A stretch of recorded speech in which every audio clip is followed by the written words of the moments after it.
Hello everyone, and welcome back to our channel. If you're new here, don't forget to like, subscribe, and hit the notification bell so you never miss out on the latest political commentary and analysis from South Africa and beyond. Today, we are diving into one of the most pressing issues currently shaking the political and economic foundation of the country, the mounting controversy around the 2025 national budget, the proposed VAT increase, and President Cyril Ramaphosa's unwavering support for Finance Minister Enoch Godongwana.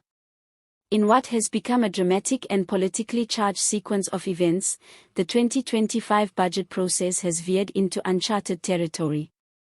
At the heart of the storm is a proposed 0.5% increase in value-added tax, or VAT, a seemingly small adjustment that has ignited widespread outrage from citizens, unions, and political parties alike. The backlash was so intense that it led to the unprecedented postponement of the national budget speech not once, but twice. This has never happened before in the democratic era of South Africa. To make matters worse, the Western Cape High Court delivered a striking blow by ruling against the VAT increase. The court found procedural flaws in how the hike was proposed and debated, throwing the Treasury's planning into chaos. For many South Africans, this was a sign of poor governance, rushed policy, and a failure to engage the public meaningfully. For others, it was a necessary check on executive overreach. Despite all this, President Cyril Ramaphosa has taken a firm and controversial stance. Rather than yielding to pressure from the streets and from within Parliament, Ramaphosa has come out in full support of his finance minister. Speaking to journalists during a media briefing, he stated clearly, "This is not a crisis, but rather a sign of a maturing democracy where different voices are being heard and respected." This comment has sparked a new wave of debate. Is Ramaphosa's refusal to dismiss Godongwana a mark of stability and leadership in a turbulent time, or is it a tone-deaf miscalculation that ignores widespread public discontent? The ANC has quickly closed ranks behind the president, urging South Africans to see the entire episode as a sign of democratic progress. They argue that the budget delay, the public backlash, and even the court's intervention are all signs that institutions are functioning, voices are being heard, and democracy is at work. But not everyone is convinced. The economic freedom fighters, as expected, have taken a radically different view. The EFF has renewed its calls for Godongwana's immediate resignation, arguing that he is unfit to manage the country's finances and that the attempted VAT hike was nothing more than an assault on the poor. Julius Malema and other senior party members have described the finance minister as a corporate puppet who prioritizes the interests of global capital over those of ordinary South Africans. The Democratic Alliance has also weighed in, though with a more nuanced critique. While the DA agrees that the VAT increase was poorly handled, they have stopped short of demanding Godongwana's resignation. Instead, they've called for more transparency in the budget-making process and greater fiscal discipline to avoid squeezing citizens through tax increases. Enoch Godongwana, a seasoned ANC veteran and former unionist-turned-economic policy chief, now finds himself under enormous pressure. While he has publicly stated that he is focused on stabilizing the economy, restoring investor confidence, and keeping South Africa's debt under control, critics argue that his budget proposals show a lack of sensitivity to the lived realities of most South Africans.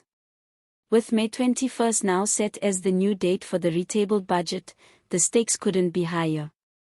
Analysts warn that any further delays or controversies could have serious consequences, not just for the credibility of the Treasury, but for the entire ANC-led government. Credit rating agencies, already skeptical of South Africa's fiscal discipline, are watching closely. International investors are uneasy, and local business confidence is dipping amid fears of policy unpredictability.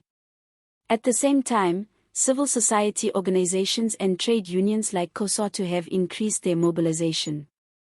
There are growing calls for mass demonstrations, with some activists warning that if the revised budget includes any regressive taxes, such as higher VAT or fuel levies, the country could face a new wave of protests similar to the July 2021 unrest. Social media, meanwhile, has become a battleground for public opinion. The phrase, Godongwana's dismissal, has trended multiple times on X, formerly Twitter, with users debating whether the finance minister should fall on his sword or be commended for standing firm under pressure. Supporters argue that tough decisions are part of economic leadership and that South Africa needs to make painful choices to avoid a fiscal cliff. Detractors counter that it's always the poor who are expected to bear the brunt of these so-called tough choices.